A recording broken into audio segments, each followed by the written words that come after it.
Hello YT family, welcome back to my channel. ఈ video వచ్చేసరికి నిన్నటి ఈవినింగ్ వీడియో. మా హస్బెండ్ వచ్చేసరికి చపాతీ చెయ్యి, చాలా డేస్ అయిపోతుంది కదా అనేసి అడిగితే నేను చపాతీ ప్రిపరేషన్ అనేది స్టార్ట్ చేశాను. ముందుగా చపాతీ పిండిని మెత్తగా పిసికేసుకొని పక్కన పెట్టుకోవాలి. కొంతసేపు దాన్ని పక్కన పెట్టుకున్న తర్వాత చపాతీలకు కర్రీ అనేది ప్రిపరేషన్ అనేది చేసుకుంటున్నాను.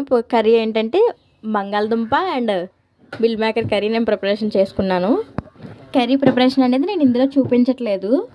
చపాతీలు మెత్తగా రావాలంటే మీకు తెలిసిన కొన్ని టిప్స్ అనేవి నాతో షేర్ చేసుకోండి. నాకు తెలిసినంత వరకు హాట్ వాటర్ వేయాలి, హాట్ ఆయిల్ వేయాలి, ఈ టైప్ ఆఫ్ వే ఏమీ ఉండదు. ఏంటంటే మంచిగా కొద్దిగా oil 2 spoons of oil, salt, water వేసుకొని బాగా పిసికిన తర్వాత పక్కన పెట్టుకుంటే చాలా బాగా మెత్తగా వస్తాయి.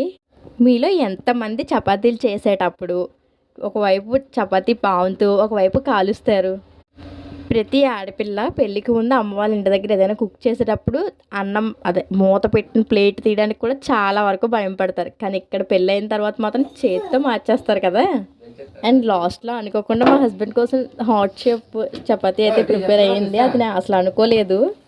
అండ్ నా వీడియోస్ కనుక మీకు నచ్చినట్లయితే లైక్ చేయండి, షేర్ చేయండి, సబ్స్క్రైబ్ చేయండి. బాయ్.